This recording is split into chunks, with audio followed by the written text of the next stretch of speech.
அன்பார்ந்தவர்களே, திருமகனுடைய பிறப்புக்காக ஏக்கத்தோடு காத்திருந்தவர் சூசை. ஆகவே அந்த திருக்குழந்தையை பற்றி பரவசமாகி மீண்டும் மீண்டும் பாடி புகழ்வது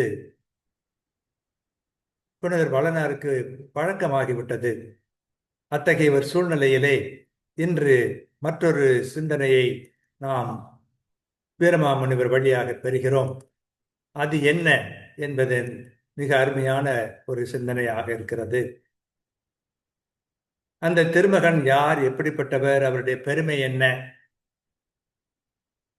கார்த்திரள் மறையா கடலின் உள் மூழ்கா கடை எலாது ஒளிர் பரஞ்சுடரே, நேர்த்திரள் சுருட்டி மாறு அலையின்றி நிலைபெறும் செல்வ நல் கடலே, போர்த்திரள் பொருத கதிவிடா அரணே, பூவனம் தாங்கிய பொறையே, சூர்த்திரள் பயக்கும் நோய் திரள் துடைத்து துகள் துடைத்து உயிர் தரும் மருந்தே என்று அந்த திருமகனை பரவசமாகி பாடுகிறார் வளனார்.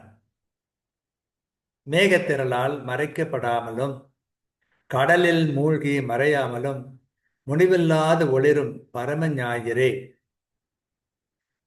நீர்த்திரளை சுருட்டி அடித்து நிலைமாற செய்யும் அலையே இல்லாமல் நிலைபெறும் நல்ல செல்வக்கடலே, போருக்குரிய படைத்திரள் மோதவும் வெடித்து வழிவிடுதல் இல்லாத மதில் போன்றவனே, பூ உலகத்தை தாங்கி நின்ற மலை போன்றவனே, துன்பத்தை திரளாக தரும் திரளான நோய்களையும் துடைத்து குற்றங்களையும் துடைத்து மக்களுக்கு உயிர் தரும் அமுதம் போன்றவனே என்று திருமகனை புனர் வளனார் பரவசமாக பாடி மகிழ்கின்றார்.